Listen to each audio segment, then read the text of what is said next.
여러분 안녕하십니까? 빅제입니다. 오스만 제국 빛나는 600년의 역사 시리즈 마지막 편 21편입니다. 구독과 좋아요 부탁드리겠습니다. 제1차 입헌정 이후의 30년 동안은 압둘하미드 2세의 전제정치 시대였습니다. 압둘하미드 2세의 치세에 대한 평가는 양극단으로 나뉩니다. 그는 헌법과 의회를 무력화시켰을 뿐만 아니라 정치적 탄압과 언론 탄압을 자행했습니다. 그래서 오랫동안 그의 치세를 암흑시대라고 평가하는 사람들도 많았고, 아르메니아인을 탄압했기 때문에 유럽인들은 그를 붉은 술탄이라고 불렀습니다. 반면에 전제정치를 하면서도 근대화를 추진했던 유능한 군주로 그를 평가하는 사람들도 있습니다. 압둘하미드 2세 시대는 물질적 근대화가 크게 진전된 시대였습니다. 독일의 원조로 오리엔트 특급 열차로 잘 알려진 바그다드 철도를 비롯한 철도 노선이 대폭 연장되었고, 도로망과 전기선 사업 등 운송수단이 발달했습니다. 그러자 유통시장이 발달하게 되었습니다. 또한 탄지마트 시대에는 충분히 확대되지 못했던 공교육도 이 시대에 대폭 확대되었습니다. 신식 학교의 수가 크게 증가한 것도 이때였습니다. 지금의 이스탄불 대학교의 전신인 다를푸눈이 정식으로 개교한 것도 이 무렵이었습니다. 국내에서 압둘하미드 2세의 체제는 안정을 유지하였으나 제국의 동쪽인 아나톨리아 동부에서 아르메니아인 문제가 불거졌습니다. 오래전부터 기독교를 믿으며 주로 아나톨리아 동부에 거주했던 아르메니아인은 오스만 제국 내에서 하나의 종교 공동체를 형성하고 상업과 경제 분야에서 활발하게 활동하고 있었습니다. 개혁 칙령이 공포된 후에는 그들 중에서 관료가 된 사람도 많아서 오스만 지배체제에 정식으로 편입되어 있는 상태였습니다. 그러나 그들은 압둘하미드 2세 시대에 개혁 추진과 처우 개선을 요구하는 비밀결사를 조직하여 이스탄불에서 폭동을 일으켰습니다. 그러자 아나톨리아 동부의 아르메니아인도 시위를 일으켰습니다. 1894년의 정세가 이같이 불안해지자 쿠르드족으로 이루어진 군대가 아르메니아인을 급습했고 학살이 자행되었습니다. 이것이 바로 1894년의 아르메니아 대학살 사건입니다. 당시 희생자의 수는 오스만 측은 20만 명이라고 주장하고 아르메니아 측은 200만 명이라고 주장합니다. 그러나 당시 아르메니아인 인구수를 생각해보면 대략 60만 명에서 80만 명 정도가 사망한 것으로 서구의 연구자들은 추측하고 있습니다. 정말 인류 역사상 최대의 비극 중 하나라고 할 수 있겠습니다. 압둘하미드 체제를 불안정하게 만든 또 하나의 요소는 독재에 불만을 품은 젊은 장교들의 정치활동이었습니다. 이들은 술탄이 도입한 신식 교육을 받은 젊은이들로 사람들은 이들을 청년 티르크당이라고 불렀습니다. 또한 청년 티르크당 운동을 주도한 단체를 통일진보위원회라고 불렀습니다. 이들은 1896년의 쿠데타 계획이 탄로나 대규모 탄압을 받은 이후부터는 주로 파리를 중심으로 한 해외에서 활동하였습니다. 그러다 1908년 청년 장교들을 중심으로 군사봉기를 일으켜 압둘하미드 2세를 굴복시켰습니다. 자유, 평등, 우애, 공정이라는 목표 아래 전제타도와 헌정의 부활을 실현한 이 봉기를 청년 티르크당 혁명이라고 합니다. 이러한 헌정의 부활은 열광적인 환영을 받았고, 같은 해에 치러진 선거에서 통일진보위원회를 지지하는 일명 통일파가 다수 의석을 획득하였습니다. 1909년 8월에 개정된 오스만 제국 헌법은 의회의 권한을 확대하고 군주의 권리를 제한하여 술탄을 입헌 군주제 하의 상징적 존재로 다시 규정했습니다. 헌법이 개정되면서 술탄의 권력 제한은 돌이킬 수 없게 되었습니다.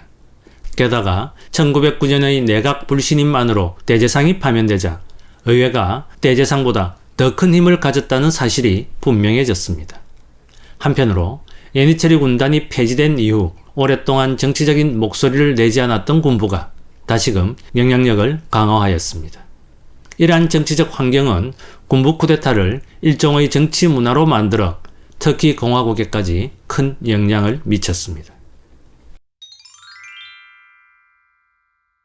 오스만 제국은 1914년 독일, 오스트리아와 동맹을 맺고 제1차 세계대전에 뛰어들었습니다. 결과는 패전이었습니다. 1919년 2월 연합군이 이스탄불에 입성했습니다.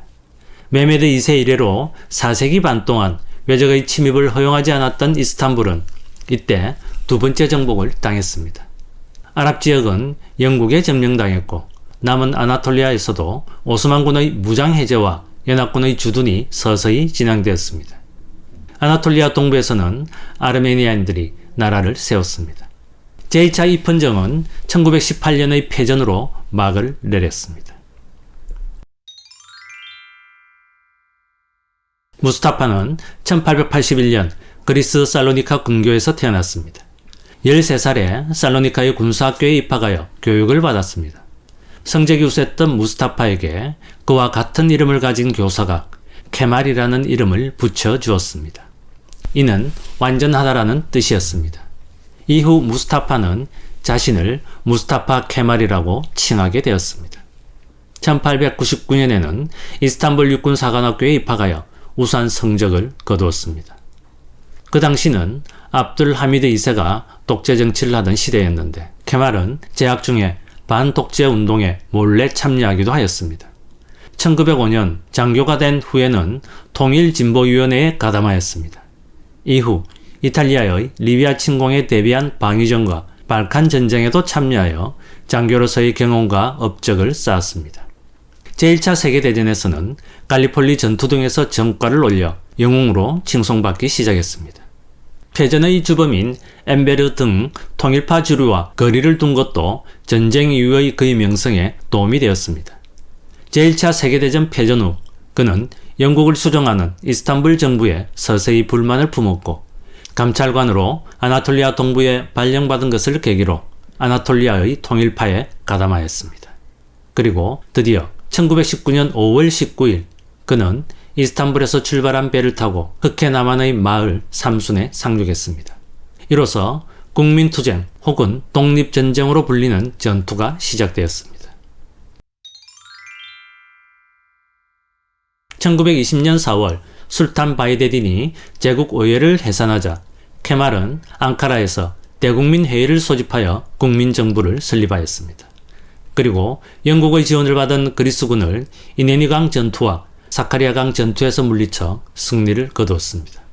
그리고 1922년 10월 11일 앙카라 정부와 연합국 사이에 무다네아 협정이 체결되었습니다. 1922년 11월 1일 앙카라 정부는 오스만 제국 군주의 직책을 술탄과 칼리프로 나누고 술탄 제도를 폐지하였습니다. 그리고 마지막 술탄인 바이데딘이 폐위됨으로써 오스만 제국은 공식적으로 멸망하였으나 칼리프 제도와 함께 왕조는 존속되었습니다. 그리스와의 전쟁이 한참이던 1920년 8월 10일 연합국과 이스탄불 정부가 맺은 세브르 조약을 대신하여 1923년 7월 24일 앙카라 정부의 주장이 거의 인정되는 형태로 로잔 조약이 체결되었습니다.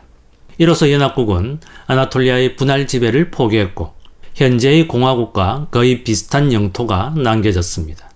제1차 세계대전에 승리한 연합국이 설계한 전후의 세계 질서를 거부하고 수정안을 통과시킨 유일한 나라가 터키 공화국이었습니다.